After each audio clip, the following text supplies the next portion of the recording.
오늘은 본문을 근거하여 그 안에 생명이 있음이라는 그런 제목으로 함께 말씀 나누기를 원합니다.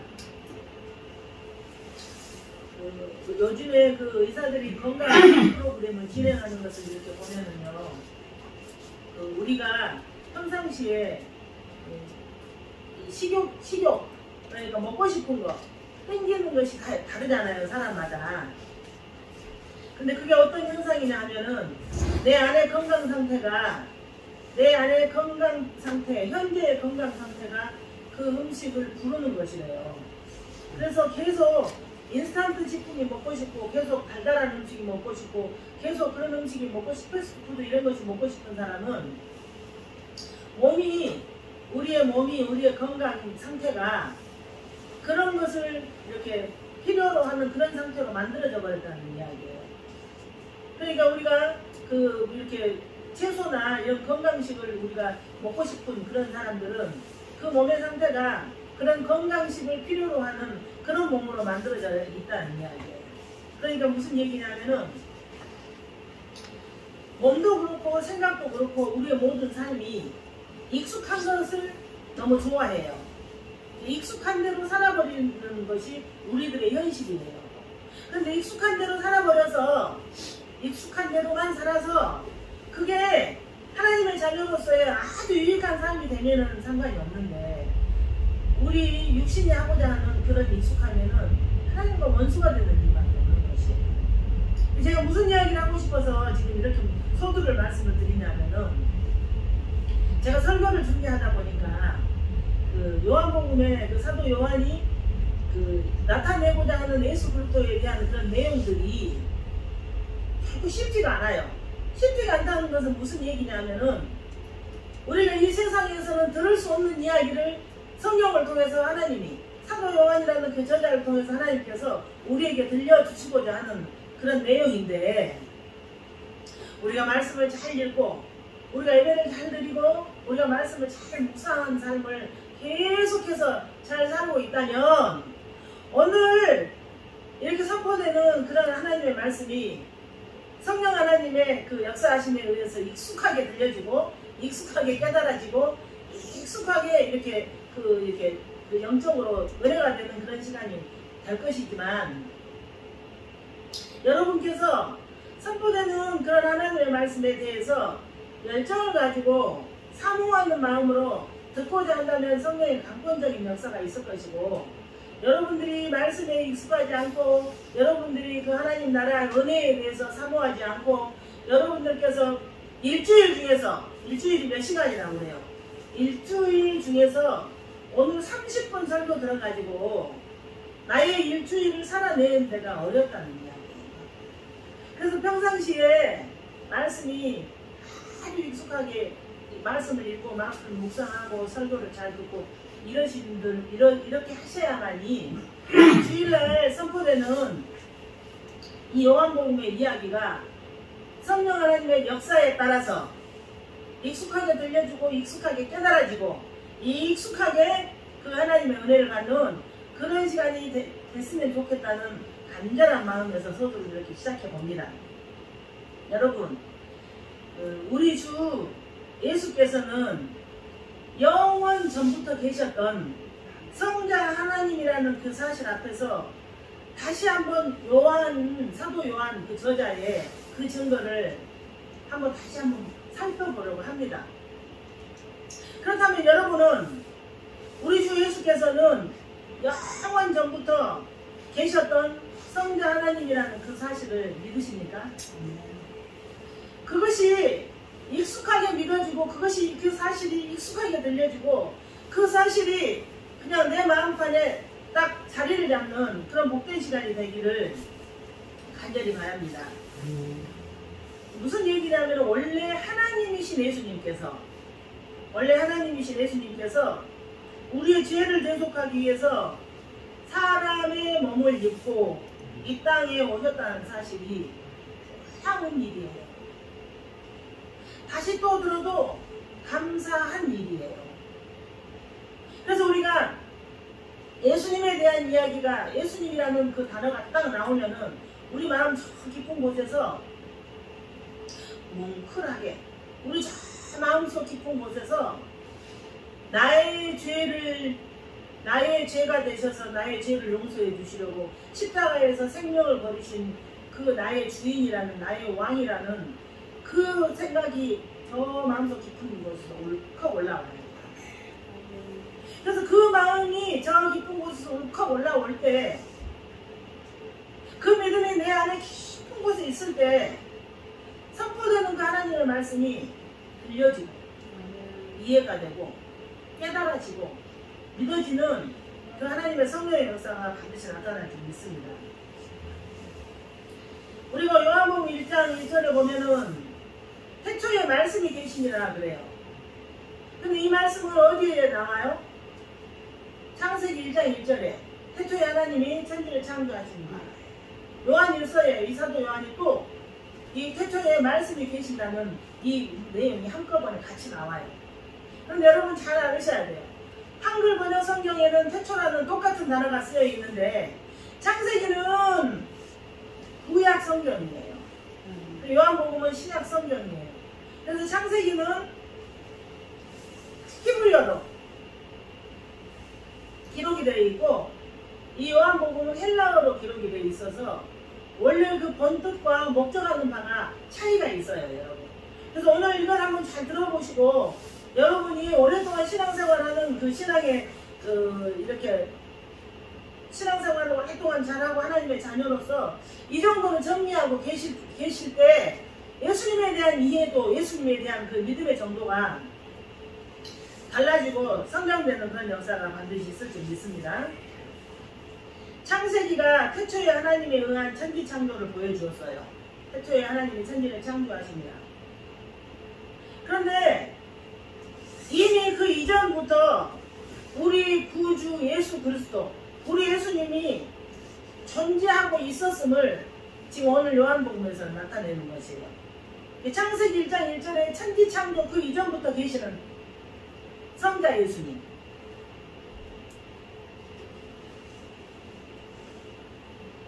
그래서 요한복음은 이미 인간이 타락한 이후 이야기.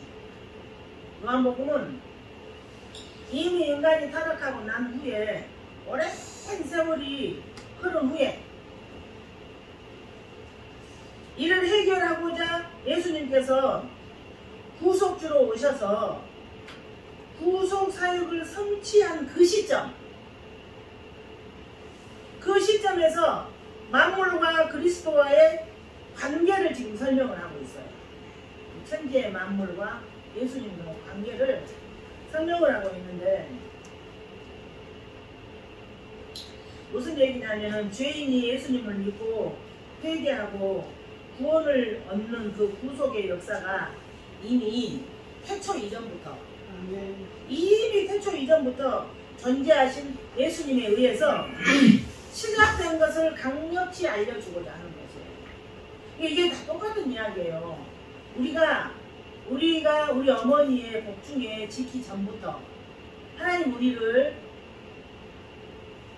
구속하셨고 만세전에 하나님께서 하나님의 그 자녀들을 불렀다는 다 맥락이 비슷해요. 맥락이. 그런데 그 구원과 구속의 역사는 그 예수님으로 말미암는다는 그 이야기예요. 그 구속의 역사는. 그러니까 무슨 얘기냐면은 이 구속사 이야기는 초월적인 그런 그 근원을 이야기해요. 이 구속사 이야기는. 그러니까는 구약에 하나님 태초에 하나님이 창조를 하시고 하나님의 역사가 된 그 이후에 예수님의 십자가 사건을 이야기하는 것이 아니고 이 구속사는 초월적인 그 근원을 강조하면서 창세 이전에 이 구속사는 있었다. 그걸 나타내기 위해서 이 요한복음을 시작을 해요. 이 사도 요한이. 그러니까 우리가 그 예수부터의 십자가 은혜, 예수님의 그 구원의 구속사역, 우리가 만세전에 선택받은, 우리가 만세전에 이렇게 하나님 앞에 택함을 받은 요 이야기를 생각하면은 쉽게 이해할 수가 있어요. 쉽게. 그래서 오늘 우리가 본문에 나오는 태초에 말씀이 계시니라의 그 태초에라는 이야기는 창세기 1장 1절에서도 볼 수 있는 단어이나 다시 말씀드리는데 이 둘은 그 의미에 있어서 많은 차이가 있다는 걸 여러분이 알고 계셔야 돼요. 즉 창세기 1장 1절의 히브리어 베레시트 태초에가 그 원래 원문의 그 발음으로 하면 베레시트가 아니고 베레시트. 원래 그 유대인들은 이렇게 단어를 사용한다고 그래요. 베레시트. 우리가 살고 있는 지구를 포함한 이 세상의 시작점이 창세기 1장 1절이에요. 이 지구를 포함한 이 세상의 시작점이 창세기 1장 1절 태초에 베레시트 그 이야기예요. 그리고 무슨 얘기냐면은 이 온 우주 공간은 물론 모든 시간이 시작된 시점 베레시트 창세기 1장 1절의 태초에는. 그러나 요한복음의 헬라어 이 태초에는 원문이 엔아르케. 이 엔아르케라는 이 태초에 요한복음에 있는 이 태초에는 창세기 1장에서 창조된 시간의 개념을 초월한 의미예요. 초월한 의미. 그래서 시간과 공간이 창조되기 그 이전에 말씀이 계십니다. 지금 그 이야기예요. 그러니까는 이 성부 하나님, 성자 하나님, 성령 하나님 이 삼위는 한 분이에요. 한 분. 역할적인 부분에서 조금 차이가 있을 뿐이지 어떤 분이 높고 어떤 분이 낮고 이런 게 아니에요. 그러니까 성자 예수님이 하나님의 아들이어서 성부 하나님보다 더 낮은 자리에 있는 게 아니고 우주 만물의 모든 공간이 시작된 창세기 1장 1절에 태초에 하나님이 천지를 창조하시니라 그 이전에 태초에 하나님의 말씀이 계셨다는 것이에요. 요한이 이렇게 설명을 지금 하는 것이에요. 물론 여기 태초에 해당하는 헬라어 아르케도 사전적인 의미로서 우리가 이렇게 찾아보면은 사전적인 의미에는 시초, 원점이라는 그런 내용으로 나와 있어요. 사전에 찾아보면은. 그런데 2절에 태초에 말씀이 하나님과 함께 계셨고 또 3절에 우리가 보면은 만물이 그로 말미암아 창조되었다고 하셨으니 여기에서 이 태초 이야기는 만물이 있기 전에 영원이라는 뜻이에요. 만물이 있기 전에 영원 전에. 이게 우리가 믿음으로 듣고 믿음으로 보고 믿음으로 깨닫게 되면은 이 요한복음 1장 이 1절에 나오는 이 태초에 이 엔아르케 이 내용은 우리를 다시 한번 우리로 하여금 마음 울컥하게 하는 굉장히 의미가 있는 내용. 나 같은 죄인을 구속하기 위해서 구원하시기 위해서 죄사함을 얻게 하기 위해서 하나님이신 예수님이 만물의 모든 근원이 창조되기 그 이전부터 하나님과 함께 계셨다고 성경입니다.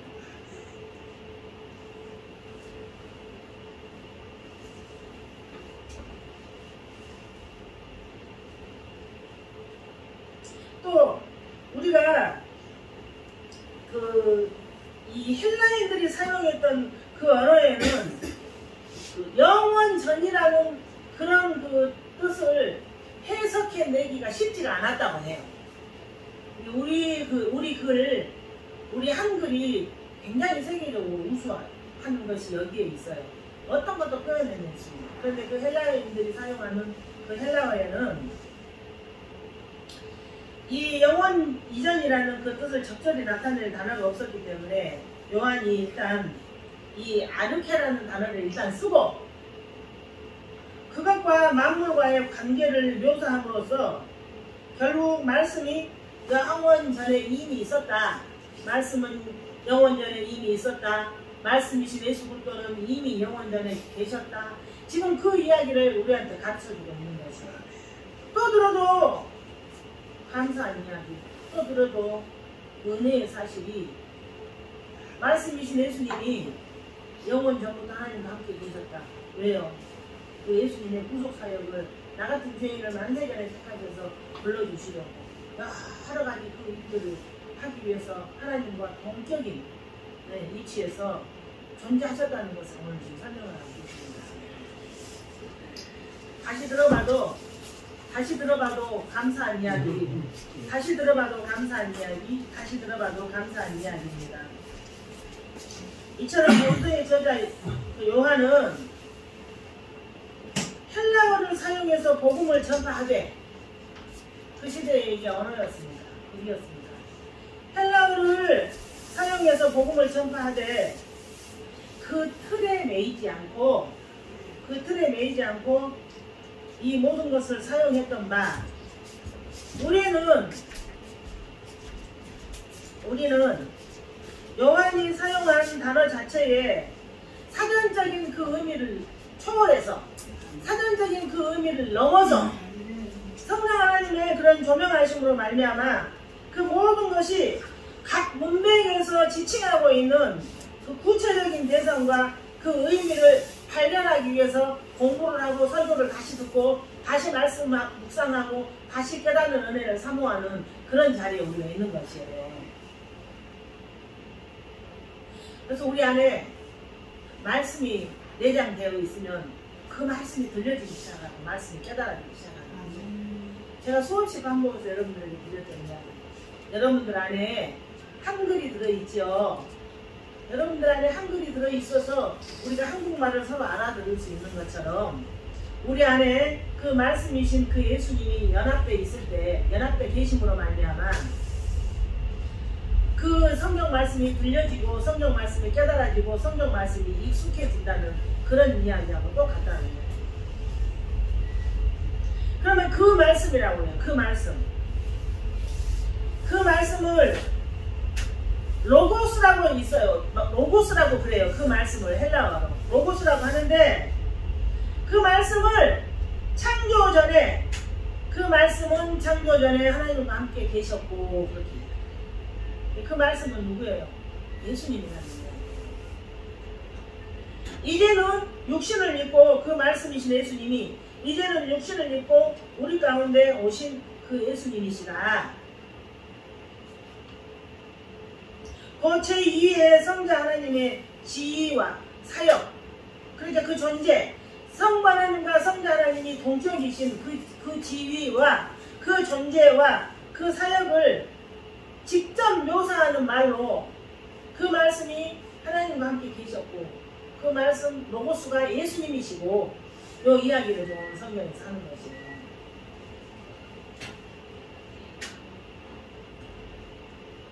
지금 말해서 무슨 얘기냐면 이 저자 사도 요한은 예수님께서 우주 만물의 질서와 조화를 직접 창조하신 삼위 하나님 중에 한 분이다. 계속 제가 반복해서 말씀드리고 있죠. 예수님은 우주 만물의 질서와 조화를 직접 세우신 삼위 하나님 중에 한 분, 성자 예수님이시다. 성자 하나님이시다. 이제 성육신하여 세상에 오사 하나님의 구속의 복음을 전하는 동시에 그 복음의 실체가 되신 주의 사역을, 그 복음의 실체 사역을 예수님이라고 말합니다. 그 복음의 실체 사역을 로고스라고, 말씀이라고 지금 기록하고 있어요. 또 하나님을 계시하고 하나님의 백성을 구원하러 오신 예수 그리스도를 로고스라고 지금 말하고 있어요. 하나님을 계시하고 하나님의 백성을 구원하러 오신 예수님을 말씀이라고, 하나님의 백성을 구원하러 오신 예수 그리스도를 로고스라고, 다 같은 표현이에요. 그래서 제가 지금 반복을 하고 있는 거죠. 요한은 당시에 헬라 사상에 푹 젖어있던 그런 독자들에게 너희들이 평소 계시하는 수단이라고 생각했던, 구원의 수단이라고 생각했던 그 로고스가 오셨는데, 로고스가 누구라고요? 예수님. 로고스가 뭐라고요? 말씀. 그 로고스가 오셨는데 그분이 바로 예수 그리스도라 그렇게 표현을 하고 있는 것이에요.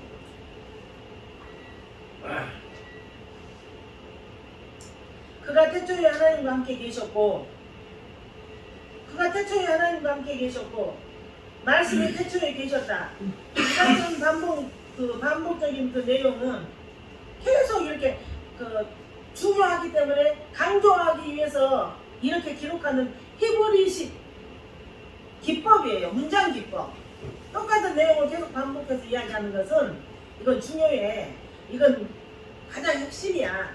이 이야기를 나타내는 히브리식 이것이 글씨 방법이에요. 그래서 태초에 말씀이 계셨다. 말씀이 창조주 주체가 됨을 다시 말하기 위해서 말씀이 창조주 주체가 되신 예수님을 다시 말하기 위해서 다시 한번 말씀의 선제를 강조하고 있는 것이다. 그러니까 태초에 그가 하나님과 함께 계셨다는 이야기는 서로 친밀한 관계를 이야기하는 것이에요. 하나님과 성자 예수님의 친밀한 관계에 함께 계셨다. 하나님과 성자 예수님이 아주 한 마음으로 한 뜻으로 하나님의 그 사역을 위해서 한 방향을 바라보고 한 존재로 일하셨다는 그 이야기예요.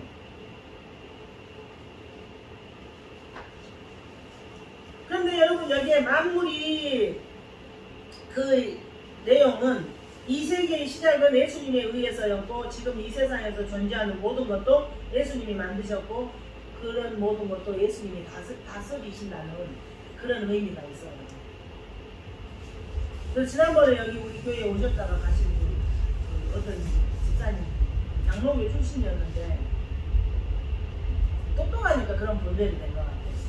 목사님 장로교에서는 예수 그리스도의 십자가의 그 이야기를 중심으로 해서 모든 설교가 그런 부분들이 되는데 우리 여기 기아성은 그 성령 하나님의 그런 역사와 그런 행하신 일들을 하는 것이 조금 차이가 있는 것 같다고 그렇게 말씀하셨는데 어떤 교단에서는 예수 그리스도의 십자가를 중심으로 해서 많이 이렇게 강조를 하고 어떤 교단에서는 그 성령 하나님의 그 행하신 일들을 강조하는 것은 둘 다 합당하지 않아요. 왜냐? 성부, 성자, 성령 하나님은 한 이시고 한 분이시기 때문이죠. 그래서 우리가 그 예수 그리스도의 십자가의 은혜와 그런 부활과 그 생명 이야기가 우리로 하여금 깨달아지고 우리로 하여금 알아지게 하는 것은 성령 하나님의 역사예요. 네, 성령 하나님의 역사. 그래서 그 예수 그리스도 구원도 예수 그리스도를 통해서 만물도 예수 그리스도를 통해서 이루어진다는 것을 계속 반복해서 하는 내용이 요한복음의 주제예요. 주제. 요한복음의 주제. 오늘의 그 제목인 4절에 보면 그 안에 생명이 있으니 그 안에 생명이 있으니 오늘의 주제는 여러분 한번 들어보세요. 우리 성도가 누리는 생명 우리 성도가 누리는 그 영생은 단순히 우리가 겉보기에 이렇게 살아있음을 이야기하지 않아요. 이게 잘 들어보셔야 돼요. 이 내용을. 이 성경에서 말한 생명은 성경에서 말한 영생은 저기 보니까 저 사람 걸어다니는 거 보니까 살아있네. 저기 보니까 저 사람 숨을 안 쉬네. 그럼 죽었네. 그 이야기가 아니에요. 잘 들어보셔야 돼요. 성경이 생명을 뭐라고 하는가, 성경이 영생을 뭐라고 하는가에 대해서 이 생명은 단순히 살아있음을 의미하는 것이 아니고요. 잘 들어보셔요. 성도가 하나님 안에서 그 계속적으로 누리는 예수 그리스도의 생명 이야기예요. 이 성도가 하나님 안에서 계속 누리는 예수 그리스도의 생명 이야기예요. 생명이 예수님께 있다고 그랬잖아요. 오늘 본문에 생명이 예수님께. 성도가 하나님 안에서 계속적으로 누리는 예수 그리스도의 생명은 가장 높다, 가장 고상하다, 가장 위대하다, 가장 활력에 찬 영적, 도덕적 생명을 의미해요. 그러니까 지금 이 이야기가 참 우리가 성령 하나님께 사로잡혀서 신앙생활을 잘하면은 항상 삶의 우선순위가 결정이 돼요. 예배가 있는 날은 모든 것들을 다 우선해서 예배 중심으로 해서 결정을 하는 거. 생명이 있는 사람의 그게 인도하심이에요. 성령께 인도하심.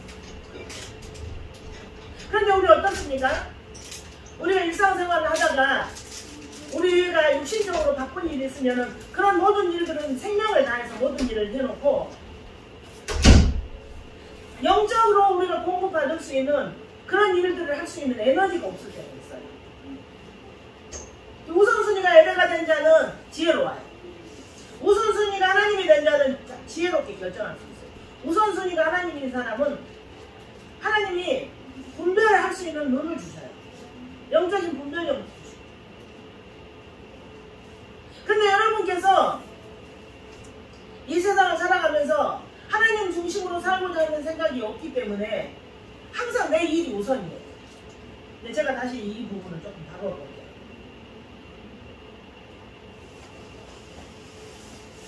그럼 여러분, 이러한 생명이 오직 예수 그리스도 안에 있다고 해요. 우리 하나님 안에서 누리는 그 생명, 하나님 안에서 누리는 그 성도들이 누리는 영생은 오직 예수 그리스도 안에 있음을 선언함으로 인해서 예수 그리스도만이 인간이 범죄함으로 인해서 잃어버린, 영적으로 죽어버린 그 영적 생명이 회복된 자이라고 그렇게 말합니다. 이렇게 교회 오셔서 30분 동안 설교 듣고 밖에 나가서 예수 안 믿는 사람처럼 똑같이 사는 사람은 생명이 있는 사람이 행동이 아니라는 거예요. 그러면 그리스도 안에 있는 생명은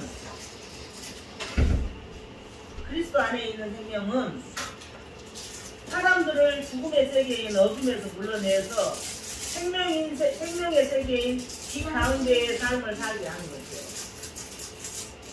그래서 예수님은 우리 예수 믿는 하나님의 백성들의 빛이라고 성경에는 그렇게 기록되어 있어요.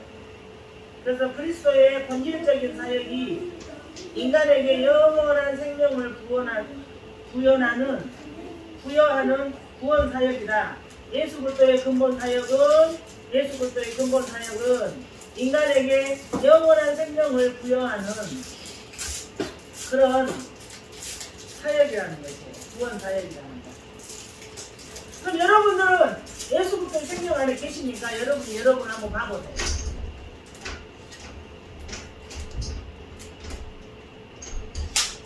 예수 그리스도의 중심으로, 그 말씀 중심으로, 하나님 나라의 중심으로 살고자 결정하는 사람들은요, 삶의 질이 달라요. 또 이렇게 보면 삶의 질이 완전히 달라요. 세상하고 구별돼.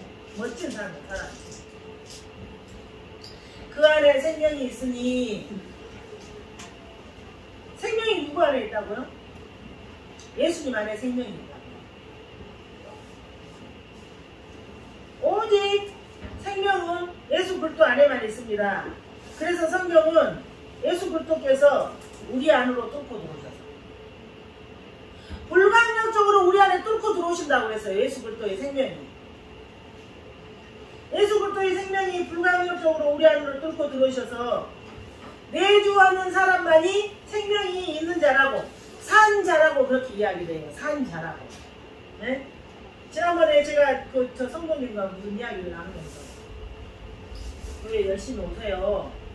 교회 안 오시고 집에 가만히 계시면 행복하시고 편안하세요. 그랬더니 안 그런다고 그랬어요. 교회 안 오시고 집에 가만히 계시면 편하지 않고 안 행복하다고. 그 이야기가 무슨 얘기냐면은 예수 그리스도의 생명이 불가항력적으로 내 안에 뚫고 들어와 버렸어요. 그래서 내가 예수님 중심, 말씀 중심, 새로운 생명을 가진 산자답게 살 때만 그 사람을 행복하게 하나님께서 불가항력적으로 뚫고 들어오신 거예요. 그러니까 자기 자신과의 싸움이 계속 되는 거죠. 주의 뜻대로 살자니 익숙하지 않아. 내 뜻대로 살자니 편치를 않아. 그럼 어떻게 살아야 되겠습니까? 주의 뜻대로 살으셔야겠죠? 네? 주의 뜻대로 살자니 살자니 익숙하지 않아. 내 뜻대로 살자니 불편해. 그래서 우리가 신앙생활 하는 데 있어서 여러분 뭐 교회가 이런 일이 있어서 이렇게 해보자고 그랬을 때 기도해보겠습니다. 이건 합당한 대답이 아니에요. 교회가 하나님 나라가 이 일을 하는 데 있어서 이렇게 해보자고 했을 때 아멘 하고 그 일에 순종할 때에 그 사람한테 편안이 있어요. 근데 기도해보겠습니다 그러면 그 사람 한번 계산해보겠다는 이야기거든요.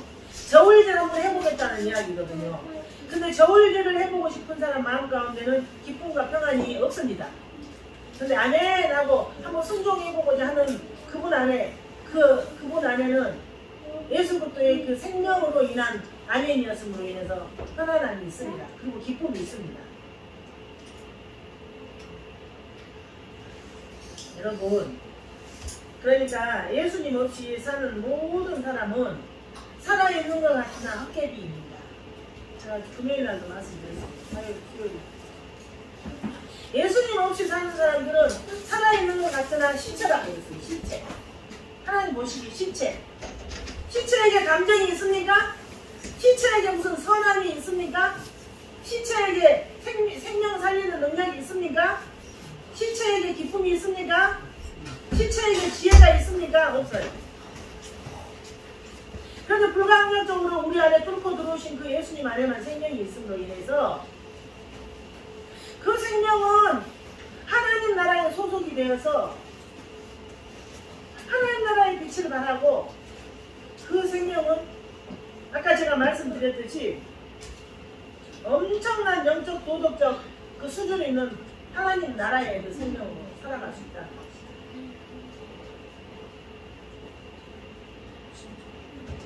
여러분, 아울러 예수 그리스도 안에 있다 하면서 하나님의 뜻과 상관없이 사는 사람, 이 사람이 제일 불쌍한 사람이에요.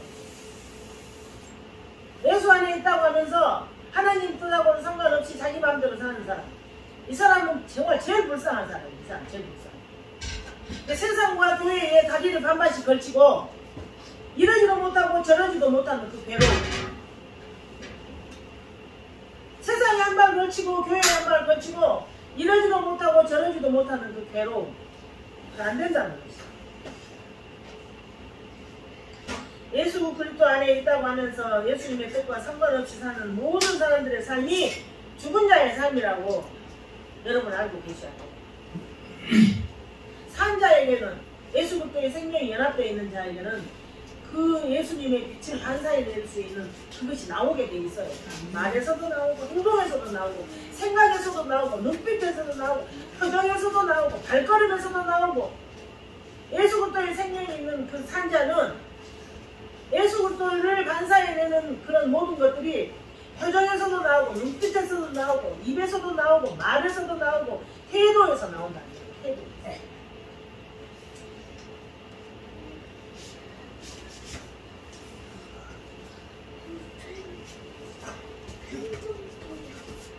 죽은 자의 삶. 무섭지 않아요? 죽은 자의 삶. 여러분이 진심으로 영생에 관심을 두고 생명에 관심을 두시고 정말로 여러분이 영생을 원하고 천국을 원하고 계신다면 여러분은 진짜 이 땅 가운데서 그리스도의 편지로 그리스도의 향기로 살아내라고 하나님은 말씀하고 계십니다. 여러분이 천국에 관심이 있으십니까? 영생에 관심이 있으십니까? 생명에 관심이 있으십니까? 그렇다면 너희는 그리스도의 편지로 살아내. 그리스도의 향기로 한번 살아내. 그런 그리스도의 편지로서 그리스도의 향기로서의 삶을 반드시 여러분 추구하셔야 합니다. 그것만 영원히 남아있는 것이요. 그것만. 그리스도의 향기로 사는 삶, 그리스도의 편지로 사는 삶만 영원히 남아있는 거예요. 여러분, 예수님이 이 땅 가운데 오셔서 공생의 가운데 계실 때 부를 축적하셨나요? 예수님 명예를 탐하셨나요? 예수님이 이 땅에 오셨을 때? 도대체 그 예수님이 우리에게 생명을 주시고 도대체 무엇을 하다가 가셨어요? 그 예수님. 우리에게 생명을. 몸과 마음을 다 바쳐서 하나님을 사랑하고 이웃을 사랑하고 우리의 구원해 주시고 가셨어요. 그분이 예수님이세요. 그 삶이 생명의 삶이라는 것을 성경을 통해서 우리에게 가르쳐 주시는 거예요. 그렇다면 여러분의 삶은 생명의 삶입니까? 산자의 삶이십니까? 죽은 자의 삶입니까? 한번 돌아보는 계기가 됐으면 좋겠습니다. 5절에 보면은 우리가 그 예수님이 가신 그 삶, 우리가 바로 그 생명의 삶을 살아내도록 우리가 명령받은 삶을 이 땅에서 지금 살고 있는 것이에요. 근데 5절에 보면 선의 세력을 예수님으로, 예수님을 빛으로, 예수님을 생명으로, 악의 세력을 어둠으로 표현하고 있는데, 오늘 5절에 보면 말씀을 보면 예수님께서 이 죄악된 세상을 불가항력적으로 들어오셨어요. 나타나셨어요. 우리 예수님께서. 이와 같이 빛 대신 예수님께서 이 세상에 빛을 발하고 이 세상에 나타나셨는데도 이 어두움이 깨닫지 못했다고 성경은 그렇게 말합니다. 어둠이 깨닫지 못했다. 그러나 우리에게는 그 예수님이 찾아오셨어요. 불가항력적으로 우리 삶 가운데 들어오셨어요. 그리고 우리와 함께 연합을 하셨어요. 그 예수님께서. 이게 얼마나 기적이고 얼마나 축복이고 얼마나 감사하고 얼마나 큰 은혜고 얼마나 큰 이게 기적입니다. 그리고 그 예수님의 십자가의 은혜로 예수님께서 내 죄가 돼서 십자가에 못 박혀 돌아가심으로 말미암아 우리는 죄 사함을 받은 거지. 이게 얼마나 감사한 일이고 이게 얼마나 경전 복이야. 자다가 생각해도 벌떡 일어나서 주님 감사합니다 하고 다시 앉아요. 가다가 땅바닥에 넘어져도 주님 감사합니다 하고 일어나요. 고난 가운데서도 하나님 이 고난을 이길 수 있는 힘을 주시니 주님 감사합니다. 다시 일어나요. 그게 우리의 에너지예요. 하나님이신 예수님이 나의 죄를 용서하시고 날 구원하시기 위해서 생명을 주셔서 우리가 신분이 바뀌었다는 이 사실이 우리의 삶의 동력이 돼야 됩니다. 예수 그리스도의 그 생명이 우리 안에 있으니 우리는 죽어도 산 자로 영원히 있다. 그리고 우리가 성령의 역사로 계속 세상에서 주님을 바라보고 세상의 흐름에서 주님을 바라보고 상대의 말에서 주님을 찾아낼 수 있고 성령의 깨닫게 하신 은혜로 말미암아 우리는 늘 주님의 음성을 듣고 주님이 행하신 일을 보고 지금 살고 있는 그 은혜의 자리에 우리가 있는 것이에요. 오늘날 우리 자신이 예수님 믿고 하나님 말씀을 깨달아지는 것, 이것이 기적이고 우리는 늘 이 기적에 하나님 앞에 붙들려서 살고 있는 것이에요. 여러분께서 하나님 앞에 붙들려 있지 않으면 오늘 이 영하 몇 도예요? 영하 14도. 이 기온에 교회에 오셔서 앉아 있겠어요? 뜨끈뜨끈한 이불 속에 다 지금 누워 계세요. 하나님 앞에 구름받지 못한 자들은, 만세전에 택함받지 못한 자들은 전부 지금 이 뜨끈뜨끈한 지금 이불 속에 누워 계세요. 누워. 근데 오늘 이렇게 오신 분들은 하나님 앞에 부름받아서 하나님께서 깨닫게 하셔서 그 말씀이 이루어지고 그 말씀이 깨달아지고 그 말씀 안에서 자유를 얻고 그 말씀이 주시는 그 힘과 능력에 따라서 우리가 오늘도 이렇게 살아가고 있는 것입니다. 그 은혜가 정말로 감사하죠. 우리가 기적의 하나님의 인도하심을 받고 사는 존재들입니다. 우리가 기적의 하나님의 손에 붙들려서 늘 이기고 사는 그런 존재들입니다. 그래서 여러분, 우리가 그래서 우리 마음대로 인생을 살 수가 없어요.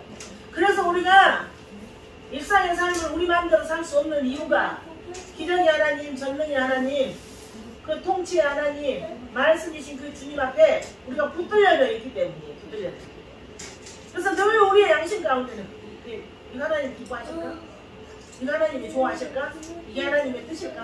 늘 우리 양심의 똑똑한 목표가 우리 하나님이라면 어떻게 하실까가 우리를 우리 마음대로 못 살게 하는 성령 하나님의 그런 깨닫게 하신 분, 높이신 분 믿으시기 바랍니다. 성령께서 오셨습니다. 성령께서 우리 안에 오셔서 죄에 대해서, 의에 대해서, 심판에 대해서 내가 생각하고자 하는 것이 아니라 우리 성령 하나님께서 우리로 하여금 깨닫게 하시는 그런 일들을 소망하고 계십니다. 그래서 우리가 잠자리에 들면서 누워서도 오늘 하루는 어떻게 살았는가, 의에 대해서, 죄에 대해서, 심판에 대해서 오신 그 성령 하나님과 더불어서 거스림은 없었는가. 우리가 하루를 시작할 때 하나님 성령께서 오늘 하루를 붙들어 주시고, 성령께서 오늘 하루를 인도하시옵소서. 성령께서 우리 생각을 통치하여 주시옵소서라고 늘 우리가 고백하지 않습니까? 여러분, 성령께서 우리 안에 생명이신 예수님이 우리와 연합하여 계심으로 말미암아 우리는 다른 곳으로 갈 수가 없습니다. 말씀 안에서 말씀해주는 풍요를 누리고 은혜를 누리고 기적을 누리고 하나님 나라를 누리는 사람으로서 살 수 있게 우리 주님께서 우리를 인도하셨기 때문에 다른 곳에 갈 수 없습니다. 말씀으로 풍성한 삶을, 은혜로 풍성한 삶을, 예수 그리스도로 풍성한 삶을 살아내는, 이겨내는 그런 한 주간이 되시기를 예수님 이름으로 부탁을 드립니다. 예, 예배 마칩니다.